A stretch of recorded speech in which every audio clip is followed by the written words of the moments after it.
A Room of One's Own. By Virginia Woolf. This essay is based upon 2 papers read to the Arts Society at Newnham and the at Girton in October 1928. Chapter 4. That one would find any woman in that state of mind in the 16th century was obviously impossible. One has only to think of the Elizabethan tombstones with all those children kneeling with clasped hands, and their early deaths, and to see their houses with their dark, cramped rooms, to realize that no woman could have written poetry then. What one would expect to find would be that rather later perhaps some great lady would take advantage of her comparative freedom and comfort to publish something with her name to it and risk being thought a monster. Men, of course, are not snobs, I continued, carefully eschewing the errant feminism of Miss Rebecca West, but they appreciate with sympathy for the most part the efforts of a countess to write verse. One would expect to find a lady of title meeting with far greater encouragement than an unknown Miss Austen or a Miss Bronte at that time would have met with. But one would also expect to find that her mind was disturbed by alien emotions like fear and hatred, and that her poems showed traces of that disturbance. Here is Lady Winchilsea, for example. I thought, taking down her poems. She was born in the year 1661, she was noble both by birth and by marriage. She was childless. She wrote poetry. And one has only to open her poetry to find her bursting out in indignation against the position of women. How we are fallen by mistaken rules. And education's more than nature's fools. Debarred from all improvements of the mind. And to be dull, expected and designed. And if someone would soar above the rest, with warmer fancy, and ambition pressed, so strong the opposing faction still appears. The hopes to thrive can ne'er outweigh the fears. Clearly her mind has by no means consumed all impediments and become incandescent. On the contrary, it is harassed and distracted with hates and grievances. The human race is split up for her into 2 parties. Men are the opposing faction. Men are hated and feared, because they have the power to bar her way to what she wants to do. Which is to write. Alas! A woman that attempts the pen. Such a presumptuous creature is esteemed. The fault can by no virtue be redeemed. They tell us we mistake our sex and way. Good breeding, fashion, dancing, dressing, play, are the accomplishments we should desire. To write, or read, or think, or to inquire, would cloud our beauty, and exhaust our time, and interrupt the conquests of our prime. Whilst the dull manage of a servile house is held by some our utmost art and use. Indeed, she has to encourage herself to write by supposing that what she writes will never be published. To soothe herself with a sad chant. To some few friends, and to thy sorrows sing. For groves of laurel thou wert never meant. Be dark enough thy shades, and be thou their content. Yet it is clear that could she have freed her mind from hate and fear and not heaped it with bitterness and resentment. The fire was hot within her. Now and again words issue of pure poetry. Nor will in fading silks compose faintly the inimitable rose. They are rightly praised by Mr. Murray, and Pope, it is thought. Remembered and appropriated those others. Now the jonquil o'ercomes the feeble brain. We faint beneath the aromatic pain. It was 1,000 pities that the woman who could write like that, whose mind was tuned to nature and reflection, should have been forced to anger and bitterness. But how could she have helped herself? I asked, imagining the sneers and the laughter, the adulation of the toadies. The skepticism of the professional poet. She must have shut herself up in a room in the country to write, and been torn asunder by bitterness and scruples perhaps, though her husband was of the kindest, and their married life perfection. She must have. I say, because when one comes to seek out the facts about Lady Winchilsea, one finds, as usual, that almost nothing is known about her. She suffered terribly from melancholy, which we can explain at least to some extent when we find her telling us how in the grip of it she would imagine my lines decried, and my employment thought an useless folly or presumptuous fault. The employment, which was thus censured, was, as far as one can see, the harmless one of rambling about the fields and dreaming. My hand delights to trace unusual things, and deviates from the known and common way. Nor will in fading silks compose faintly the inimitable rose. Naturally, if that was her habit and that was her delight, she could only expect to be laughed at, and accordingly, Pope or Gay is said to have satirized her as a blue-stocking with an itch for scribbling. Also it is thought that she offended Gay by laughing at him. She said that his trivia showed that he was more proper to walk before a chair than to ride in one. But this is all dubious gossip and, says Mr. Murray, uninteresting. But there I do not agree with him, for I should have liked to have had more even of dubious gossip so that I might have found out or made up some image of this melancholy lady, who loved wandering in the fields and thinking about unusual things and scorned, so rashly, so unwisely, the dull manage of a servile house. But she became diffuse, Mr. Murray says. Her gift is all grown about with weeds and bound with briars. It had no chance of showing itself for the fine distinguished gift it was. And so, putting her back on the shelf, I turned to the other great lady, the Duchess whom Lamb loved, harebrained, fantastical Margaret of Newcastle, her elder, but her contemporary.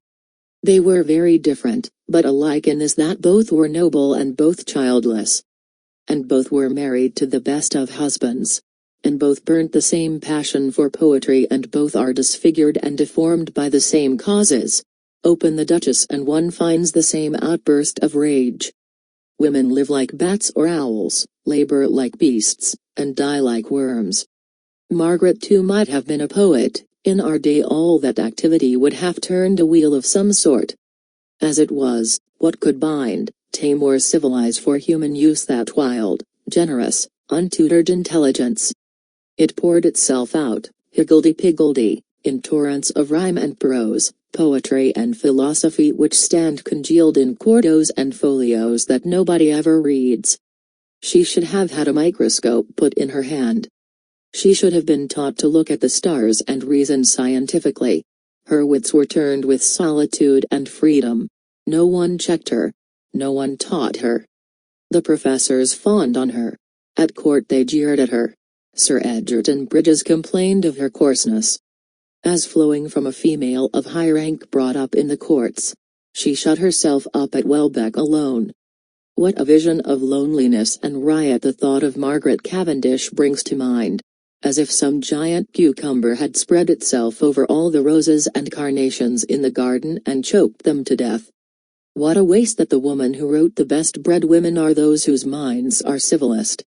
Should have frittered her time away scribbling nonsense and plunging ever deeper into obscurity and folly till the people crowded round her coach when she issued out. Evidently the crazy Duchess became a bogey to frighten clever girls with. Here, I remembered, putting away the Duchess and opening Dorothy Osborne's letters. Is Dorothy writing to Temple about the Duchess's new book? Sure, the poor woman is a little distracted. She could never be so ridiculous else as to venture at writing books and in verse too. If I should not sleep this fortnight I should not come to that. And so, since no woman of sense and modesty could write books, Dorothy, who was sensitive and melancholy, the very opposite of the Duchess in temper, wrote nothing. Letters did not count. A woman might write letters while she was sitting by her father's sickbed. She could write them by the fire whilst the men talked without disturbing them. The strange thing is, I thought, turning over the pages of Dorothy's letters, what a gift that untaught and solitary girl had for the framing of a sentence, for the fashioning of a scene. Listen to her running on. After dinner we sit and talk till Mr. B comes in question and then I am gone. The heat of the day is spent in reading or working and about 6 or 7 o'clock I walk out into a common that lies hard by the house where a great many young wenches keep sheep and cows and sit in the shades singing of ballads. I go to them and compare their voices and beauties to some ancient shepherdesses that I have read of, and fiend of vast difference there, but trust me, I think these are as innocent as those could be. I talk to them, and fiend they want nothing to make them the happiest people in the world, but the knowledge that they are so.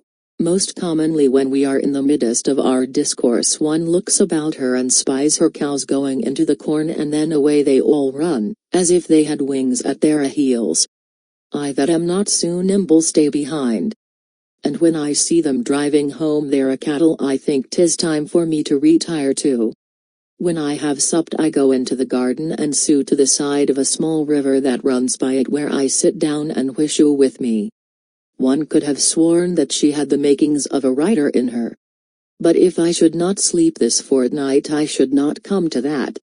One can measure the opposition that was in the air to a woman writing when one finds that even a woman with a great turn for writing has brought herself to believe that to write a book was to be ridiculous, even to show oneself distracted. And so we come, I continued, replacing the single short volume of Dorothy Osborne's letters upon the shelf, to Mrs. Ben. And with Mrs. Ben we turn a very important corner on the road. We leave behind, shut up in their parks among their folios, those solitary great ladies who wrote without audience or criticism, for their own delight alone. We come to town and rub shoulders with ordinary people in the streets. Mrs. Ben was a middle-class woman with all the plebeian virtues of humor, vitality and courage. A woman forced by the death of her husband and some unfortunate adventures of her own to make her living by her wits. She had to work on equal terms with men. She made, by working very hard, enough to live on. The importance of that fact outweighs anything that she actually wrote. Even the splendid "A Thousand Martyrs I Have Made," or "Love in Fantastic Triumph" sat.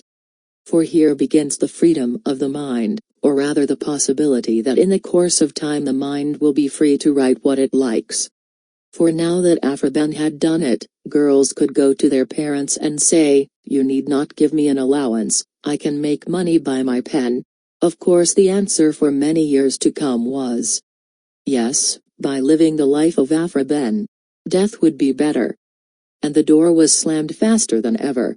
That profoundly interesting subject, the value that men set upon women's chastity and its effect upon their education, here suggests itself for discussion, and might provide an interesting book if any student at Girton or Newnham cared to go into the matter. Lady Dudley, sitting in diamonds among the midges of a Scottish moor, might serve for frontispiece. Lord Dudley, the Times said when Lady Dudley died the other day, a man of cultivated taste and many accomplishments, was benevolent and bountiful, but whimsically despotic. He insisted upon his wife's wearing full dress, even at the remotest shooting lodge in the Highlands. He loaded her with gorgeous jewels, and so on. He gave her everything, always accepting any measure of responsibility. Then Lord Dudley had a stroke and she nursed him and ruled his estates with supreme competence for ever after. That whimsical despotism was in the 19th century too.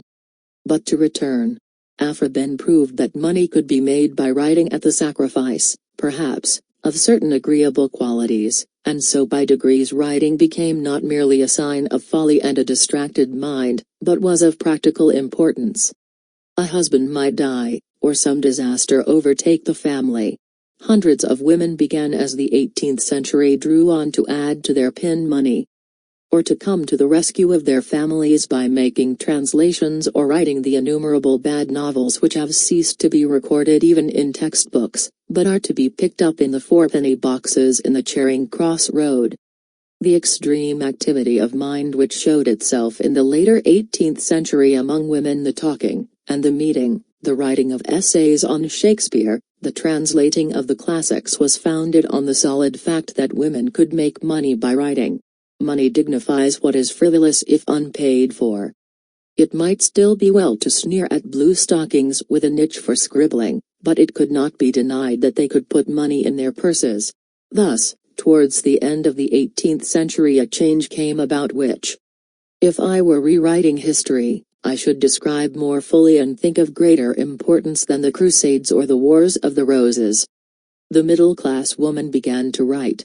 For if Pride and Prejudice matters, and Middlemarch and Villette and Wuthering Heights matter, then it matters far more than I can prove in an hour's discourse that women generally, and not merely the lonely aristocrat shut up in her country house among her folios and her flatterers, took to writing. Without those forerunners, Jane Austen and the Brontes and George Eliot could no more have written than Shakespeare could have written without Marlowe, or Marlowe without Chaucer, or Chaucer without those forgotten poets who paved the ways and tamed the natural savagery of the tongue. For masterpieces are not single and solitary births. They are the outcome of many years of thinking in common, of thinking by the body of the people, so that the experience of the mass is behind the single voice. Jane Austen should have laid a wreath upon the grave of Fanny Burney, and George Eliot done homage to the robust shade of Eliza Carter, the valiant old woman who tied a belt to her bedstead in order that she might wake early and learn Greek. All women together ought to let flowers fall upon the tomb of Aphra Behn, which is, most scandalously but rather appropriately, in Westminster Abbey. For it was she who earned them the right to speak their minds. It is she, shady and amorous as she was, who makes it not quite fantastic for me to say to you tonight, earn 500 a year by your wits. Here, then, one had reached the early 19th century. And here, for the first time, I found several shelves given up entirely to the works of women. But why, I could not help asking. As I ran my eyes over them, were they, with very few exceptions, all novels? The original impulse was to poetry. The supreme head of song was a poetess. Both in France and in England the women poets precede the women novelists. Moreover, I thought, looking at the four famous names, what had George Eliot in common with Emily Bronte? Did not Charlotte Bronte fail entirely to understand Jane Austen? Save for the possibly relevant fact that not one of them had a child, four more incongruous characters could not have met together in the room. So much so that it is tempting to invent a meeting and a dialogue between them. Yet by some strange force they were all compelled when they wrote, to write novels. Had it something to do with being born of the middle class, I asked, and with the fact, which Miss Emily Davis a little later was so strikingly to demonstrate, that the middle-class family in the early 19th century was possessed only of a single sitting room between them? If a woman wrote, she would have to write in the common sitting room. And, as Miss Nightingale was so vehemently to complain, women never have an half-hour that they can call their own, she was always interrupted. Still, it would be easier to write prose and fiction there than to write poetry or a play. Less concentration is required. Jane Austen wrote like that to the end of her days. How she was able to effect all this, her nephew writes in his memoir, is surprising, for she had no separate study to repair to, and most of the work must have been done in the general sitting room, subject to all kinds of casual interruptions. She was careful that her occupation should not be suspected by servants or visitors or any persons beyond her own family party. Memoir of Jane Austen, by her nephew, James Edward Austen Lee. Jane Austen hid her manuscripts or covered them with a piece of blotting paper. Then, again, all the literary training that a woman had in the early 19th century was training in the observation of character, in the analysis of emotion. Her sensibility had been educated for centuries by the influences of the common sitting room. People's feelings were impressed on her. Personal relations were always before her eyes. Therefore, when the middle-class woman took to writing, she naturally wrote novels, even though, as seems evident enough, two of the four famous women here named were not by nature novelists. Emily Bronte should have written poetic plays. The overflow of George Eliot's capacious mind should have spread itself when the creative impulse was spent upon history or biography. They wrote novels, however. One may even go further, I said, taking Pride and Prejudice from the shelf, and say that they wrote good novels. Without boasting or giving pain to the opposite sex, One may say that Pride and Prejudice is a good book. At any rate, one would not have been ashamed to have been caught in the act of writing Pride and Prejudice. Yet Jane Austen was glad that a hinge creaked, so that she might hide her manuscript before anyone came in. To Jane Austen there was something discreditable in writing Pride and Prejudice. And, I wondered, would Pride and Prejudice have been a better novel if Jane Austen had not thought it necessary to hide her manuscript from visitors? I read a page or two to see. But I could not find any signs that her circumstances had harmed her work in the slightest. That, perhaps, was the chief miracle about it. Here was a woman about the year 1800 writing without hate, without bitterness, without fear, without protest, without preaching. That was how Shakespeare wrote, I thought, looking at Antony and Cleopatra.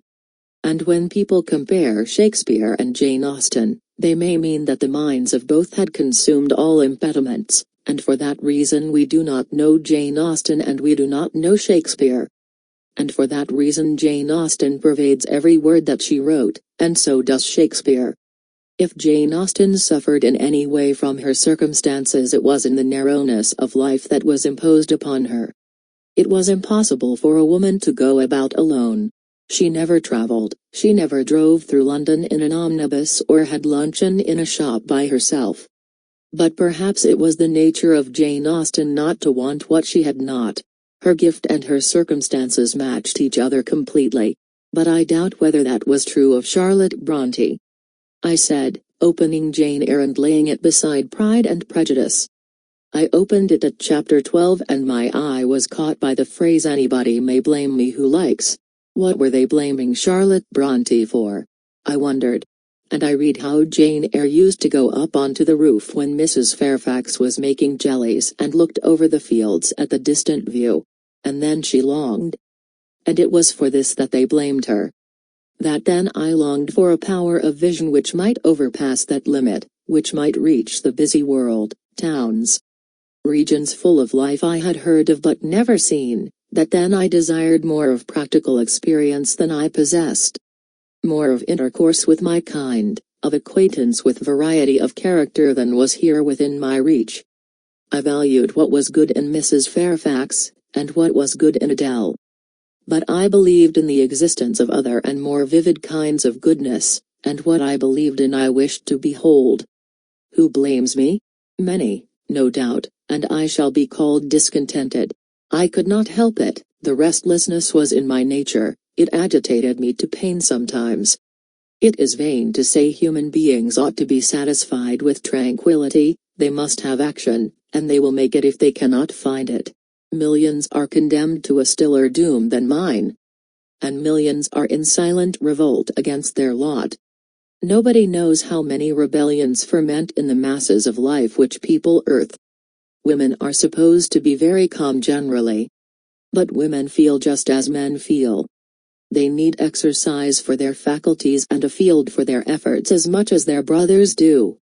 They suffer from too rigid a restraint, too absolute a stagnation, precisely as men would suffer. And it is narrow-minded in their more privileged fellow creatures to say that they ought to confine themselves to making puddings and knitting stockings, to playing on the piano and embroidering bags. It is thoughtless to condemn them, or laugh at them, if they seek to do more or learn more than custom has pronounced necessary for their sex. When thus alone I not unfrequently heard Grace Poole's laugh. That is an awkward break, I thought. It is upsetting to come upon Grace Poole all of a sudden. The continuity is disturbed. One might say, I continued, laying the book down beside Pride and Prejudice, that the woman who wrote those pages had more genius in her than Jane Austen. But if one reads them over and marks that jerk in them, that indignation, one sees that she will never get her genius expressed whole and entire. Her books will be deformed and twisted. She will write in a rage where she should write calmly. She will write foolishly where she should write wisely. She will write of herself where she should write of her characters. She is at war with her lot. How could she help but die young, cramped and thwarted?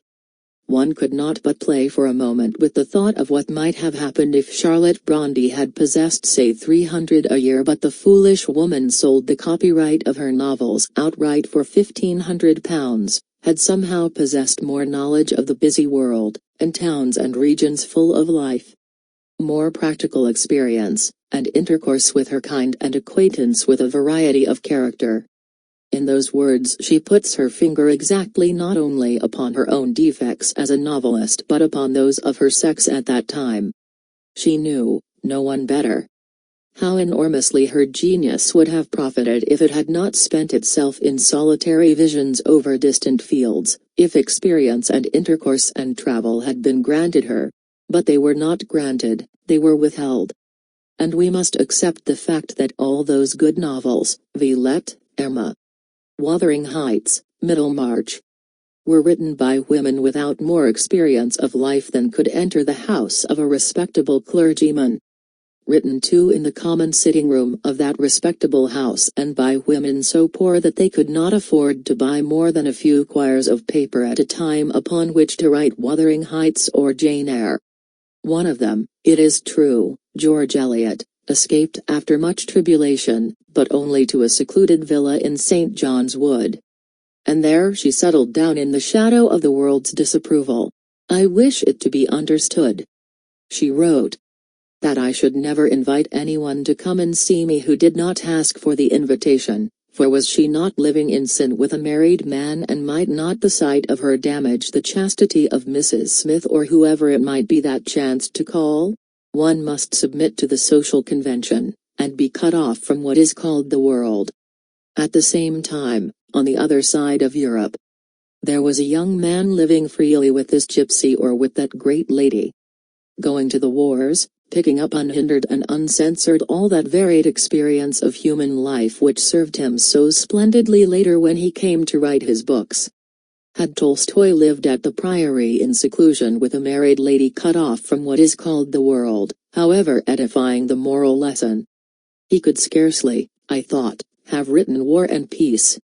But one could perhaps go a little deeper into the question of novel writing and the effect of sex upon the novelist.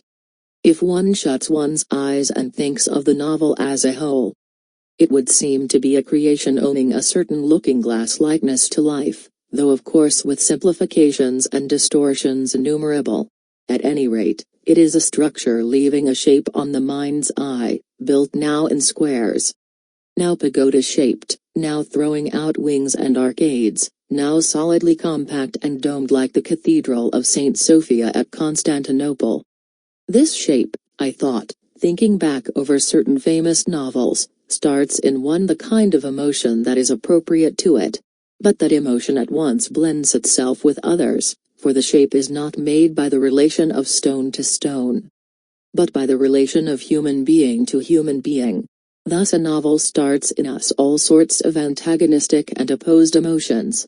Life conflicts with something that is not life. Hence the difficulty of coming to any agreement about novels, and the immense sway that our private prejudices have upon us. On the one hand we feel you, John the hero must live, or I shall be in the depths of despair. On the other, we feel, alas, John, you must die, because the shape of the book requires it. Life conflicts with something that is not life. Then since life it is in part, we judge it as life. James is the sort of man I most detest, one says. Or, this is a farrago of absurdity. I could never feel anything of the sort myself. The whole structure, it is obvious, thinking back on any famous novel, is one of infinite complexity, because it is thus made up of so many different judgments, of so many different kinds of emotion. The wonder is that any book so composed holds together for more than a year or two, or can possibly mean to the English reader what it means for the Russian or the Chinese. But they do hold together occasionally very remarkably. And what holds them together in these rare instances of survival, I was thinking of War and Peace, is something that one calls integrity. Though it has nothing to do with paying one's bills or behaving honorably in an emergency. What one means by integrity, in the case of the novelist, is the conviction that he gives one that this is the truth. Yes, one feels, I should never have thought that this could be so, I have never known people behaving like that. But you have convinced me that so it is, so it happens. One holds every phrase, every scene to the light as one reads. For nature seems, very oddly, to have provided us with an inner light by which to judge of the novelist's integrity or disintegrity. Or perhaps it is rather that nature, in her most irrational mood, has traced in invisible ink on the walls of the mind a premonition which these great artists confirm. A sketch which only needs to be held to the fire of genius to become visible. When one so exposes it and sees it come to life, one exclaims in rapture, "But this is what I have always felt and known and desired." And one boils over with excitement, and, shutting the book even with a kind of reverence as if it were something very precious, a standby to return to as long as one lives, one puts it back on the shelf, I said. Taking War and Peace and putting it back in its place. If, on the other hand, these poor sentences that one takes and tests rouse first a quick and eager response with their bright coloring and their dashing gestures, but there they stop. Something seems to check them in their development. Or if they bring to light only a faint scribble in that corner and a blot over there, and nothing appears whole and entire, then one heaves a sigh of disappointment and says, "Another failure. This novel has come to grief somewhere." And for the most part, of course, novels do come to grief somewhere. The imagination falters under the enormous strain. The insight is confused, it can no longer distinguish between the true and the false, it has no longer the strength to go on with the vast labor that calls at every moment for the use of so many different faculties.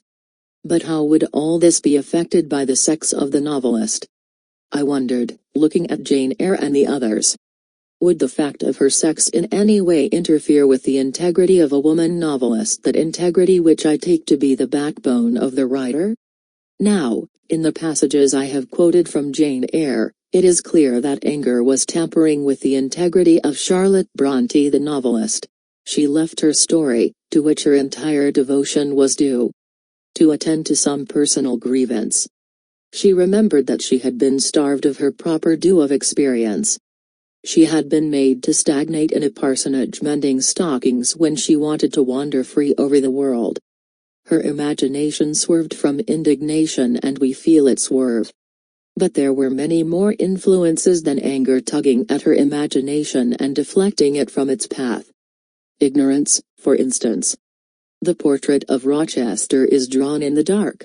We feel the influence of fear in it, just as we constantly feel an acidity which is the result of oppression, a buried suffering smoldering beneath her passion.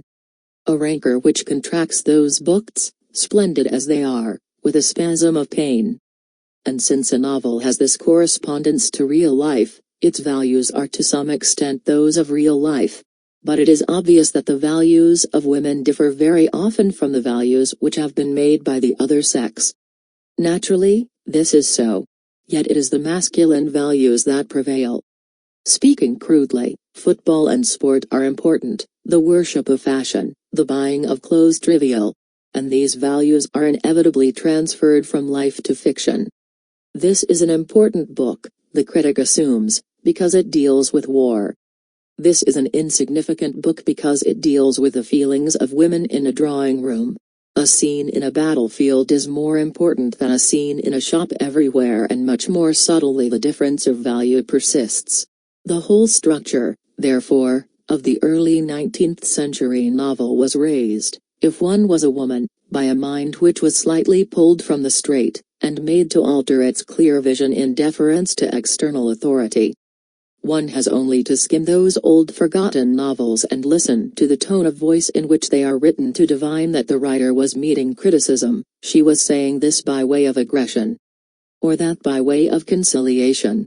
She was admitting that she was only a woman, or protesting that she was as good as a man. She met that criticism as her temperament dictated, with docility and diffidence, or with anger and emphasis. It does not matter which it was. She was thinking of something other than the thing itself.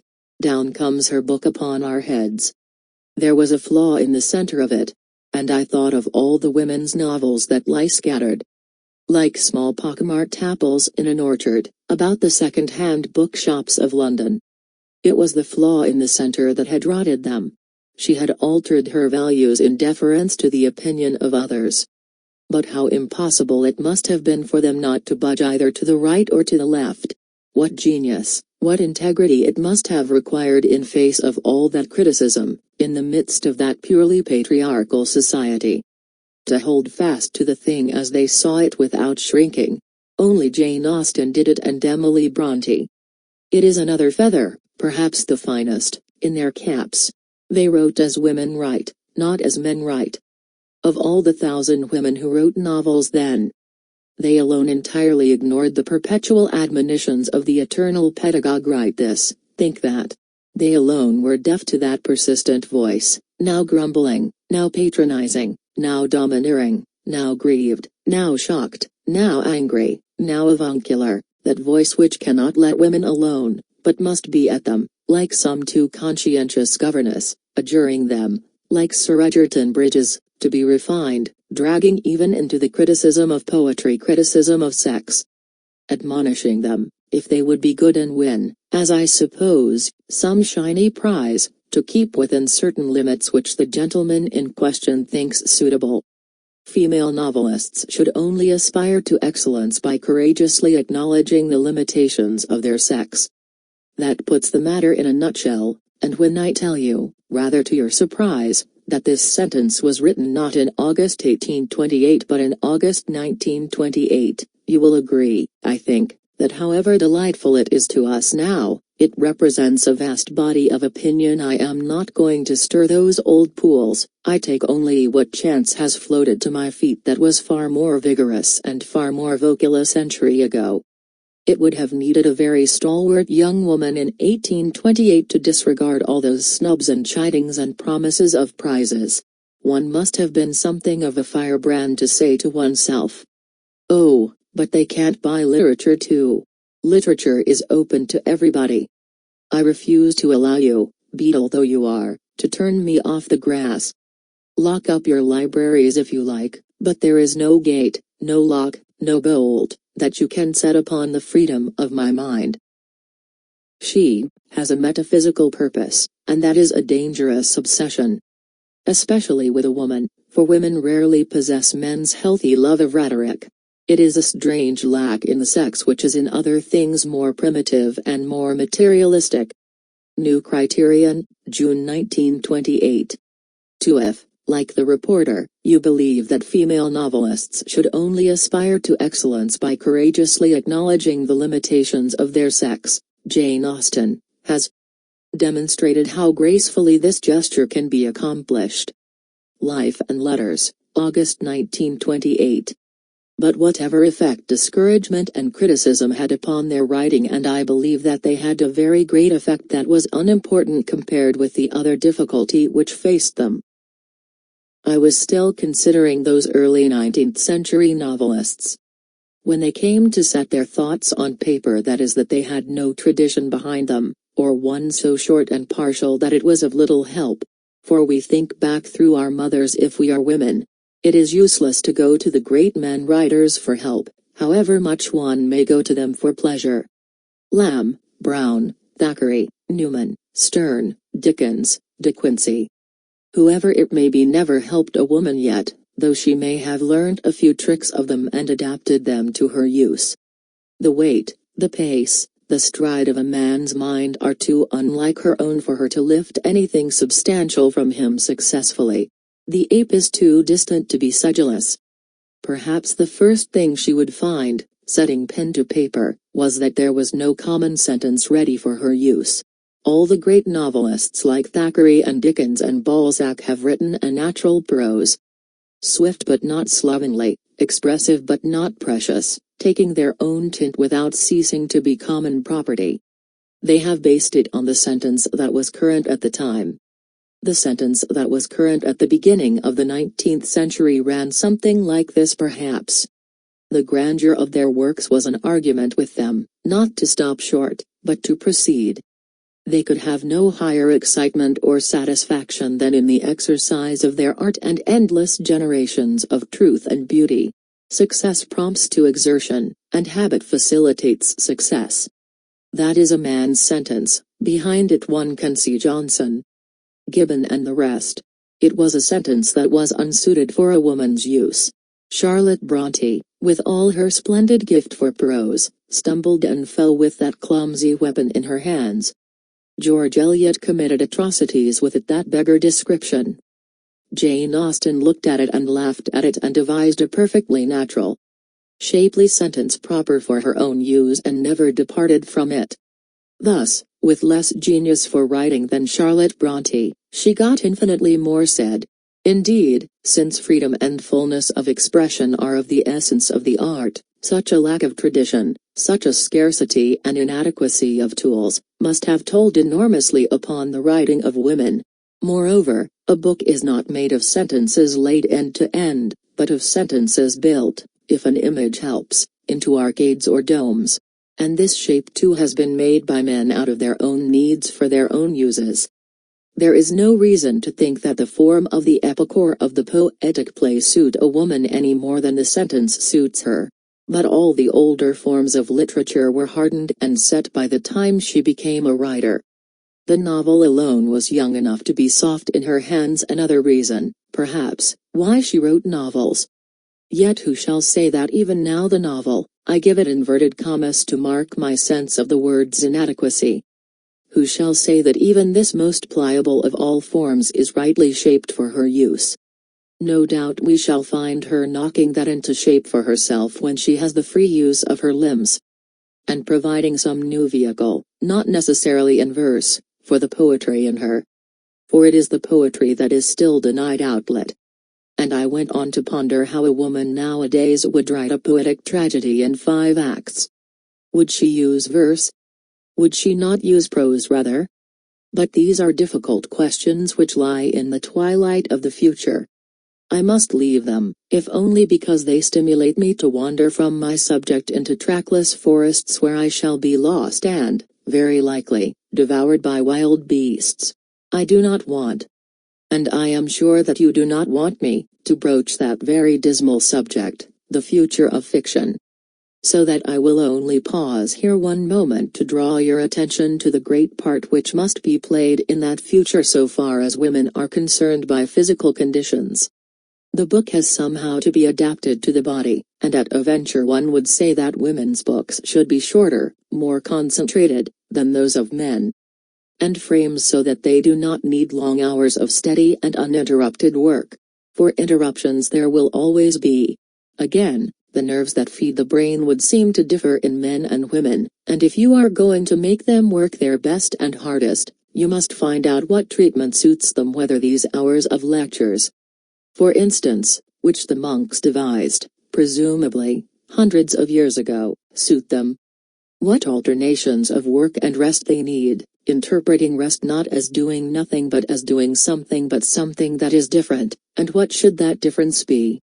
All this should be discussed and discovered, all this is part of the question of women and fiction. And yet, I continued, approaching the bookcase again, where shall I find that elaborate study of the psychology of women by a woman? If through their incapacity to play football women are not going to be allowed to practice medicine. Happily my thoughts were now given another turn. End of the chapter. Thank you.